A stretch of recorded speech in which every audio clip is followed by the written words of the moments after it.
হায়াতিকা কাবলা মৌত, তোমার জীবনের মূল্য বুঝো মৌত আসার আগে আগে।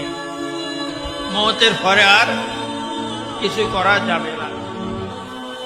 কবরে যাওয়ার পরে আর কোন ইবাদতবন্দি করা যাবে ভাই?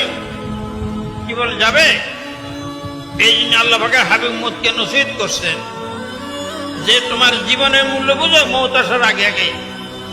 যা করতে হয় এই হায়াতের মধ্যেই করতে হবে। তোমার জীবনের মূল্য বুঝো, জীবনের কদর করো। এই জীবন তোমাকে দেওয়া হয়েছে এই জন্য মৌতের পরে জিন্দগিতে জাহান্নামে বেঁচে চির শান্তির জান্নাত অর্জনের জন্য তোমাকে দুনিয়ার হায়াত দেওয়া হয়েছে। কাজেই তুমি তোমার জীবনের মূল্য বুঝো মৌত আসার আগে আগেই।